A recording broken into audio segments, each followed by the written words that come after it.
Hey YouTube, this is Wheelchair21, and we're coming at you for Doyle's DVDs, DVD Spotlight, whatever.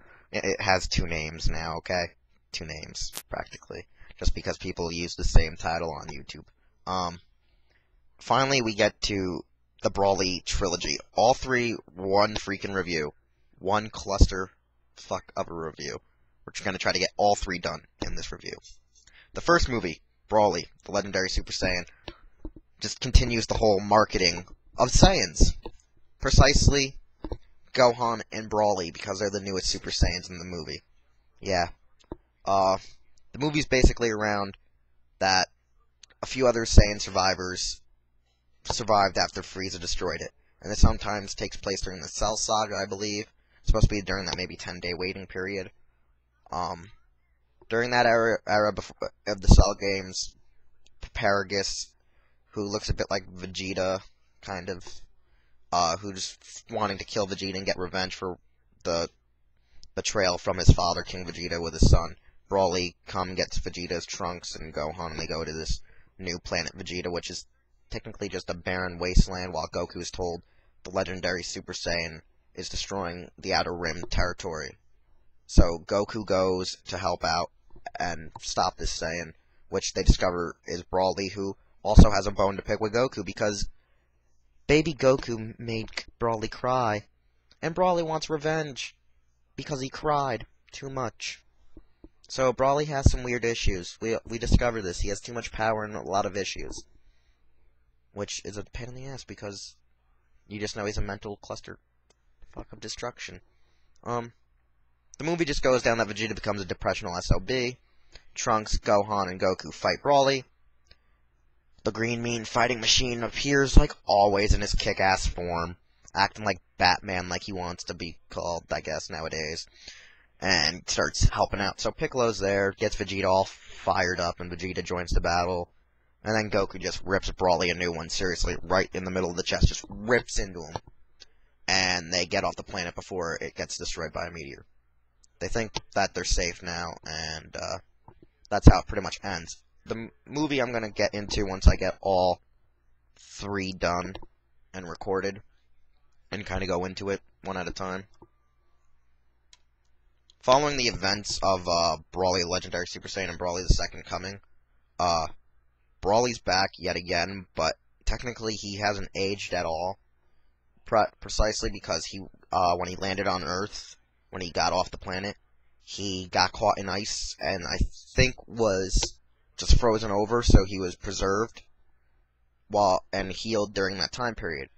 At the same time, Trunks, Goten, and Videl are looking for the Dragon Balls just because they wanted to see what Shenron looks like. So those guys are in search of the Dragon Balls, taking place at the story is at least 5 years, 7 years later.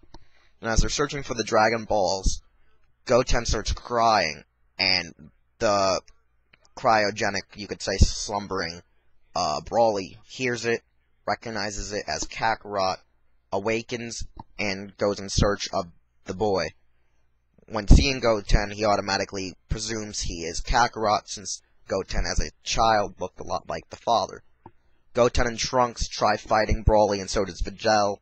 Videl just gets beat up first, and then those two are at it, trying to beat Brawly. The whole time, they don't even know who KAKOROT is, because at the same time, both of them, well, Goten wasn't even born, and Trunks was still an infant when he knew of Vegeta calling Goku KAKOROT. And Vegeta technically hasn't said his name at all since, well, hasn't even mentioned KAKOROT technically since, BoJack Unbound, per se.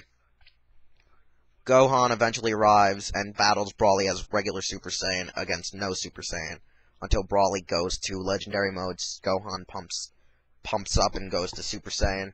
The two battle it out, and it's a pretty good fight. It's one of the best fights, I think, out of the later series to occur during the Majin Buu reign, or Majin Buu sagas.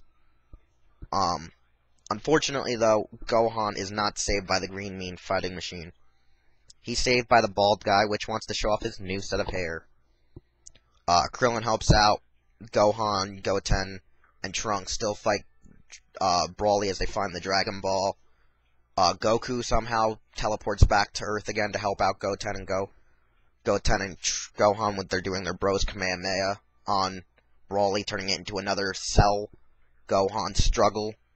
And Trunks does the Vegeta thing by waiting till Broly's lost his concentration, gets him off his A game, and shoots him so he loses his concentration and gets blasted by all the Kamehameha waves and the Omega Blaster, I think, which is his finishing move. Thus destroying him. The two movies are direct sequels, where the third movie isn't truly a sequel because it's a story all on its own that doesn't take place around Broly, but a side part that occurred through Second Coming.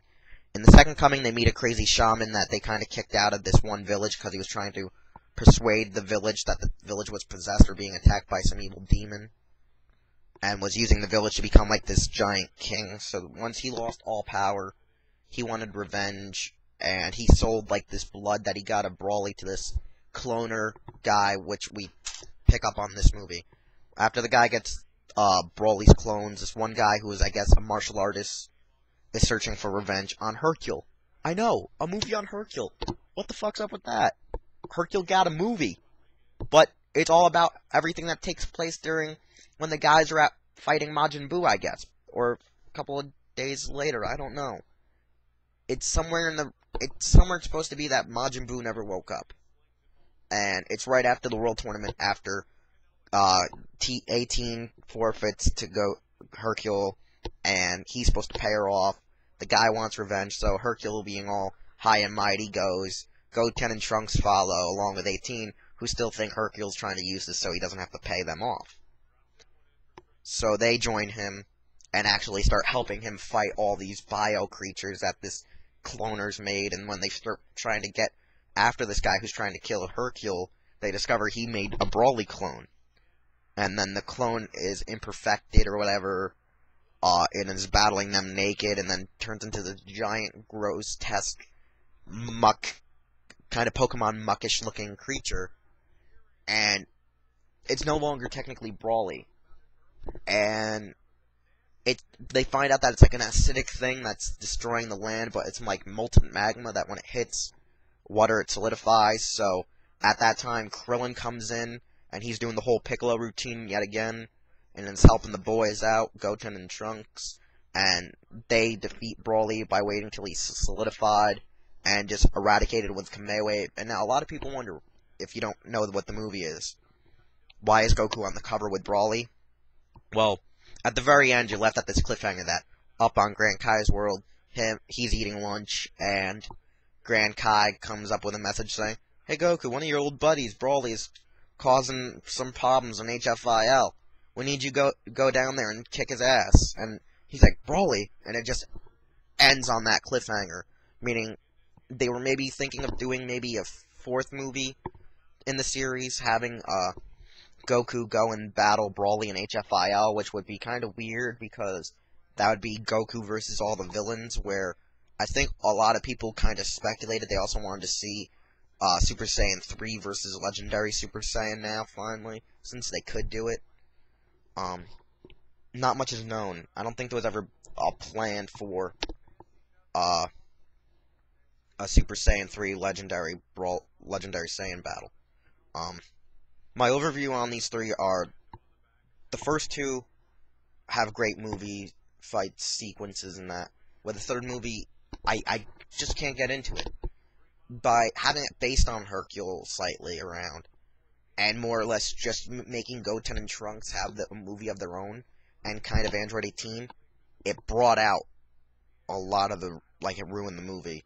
Where Broly the Second Coming, I thought it was just going to be about actually Gohan versus Broly, because a lot of the commercials just showed it. I didn't know Goten and Trunks were really going to have a part in the movie, really. I like that they were trying to be comedic by having them fight Broly and kind of egging him on more and more till he finally hit his climax.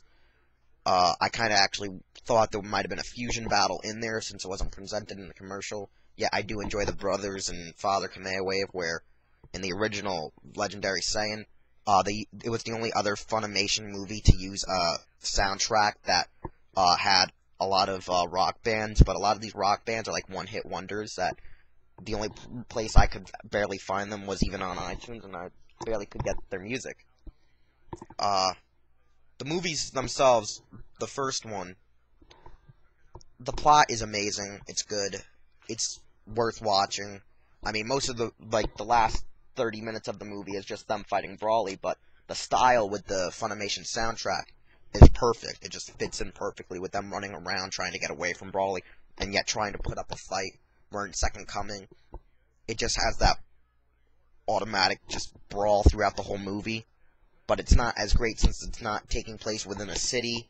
It's not having that original style to it. They were trying to keep that original style in it, but just couldn't keep, I don't think they couldn't keep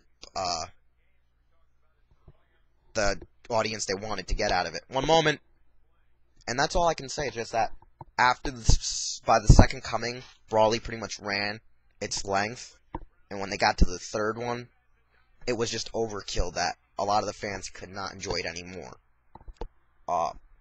In that, I'm saying, watch the first one, see the second one, don't even look at the third one. Forget it even exists. Just do what I do. Let it pass you by. Let it pass you by. So that's all I can say for now. I hope you enjoy it. Tomorrow we'll have up on is the new list, a rant on Tamashii Nations, because I'm not going to rant, but it's kind of comical, so I'm just going to do it. And talk about wrestling, because a lot of my next reviews, well, DVD reviews, will be about wrestling. WWE, TNA, I believe. I don't really know. So we're going to try to open the gates, let more fans into the Toku world, and hope that we can get some more people from, like, the wrestling community to know about what Toku is. Doesn't know. You don't ever know what can happen here. So, hey. I'll talk to y'all later, and this was Wheelchair 21.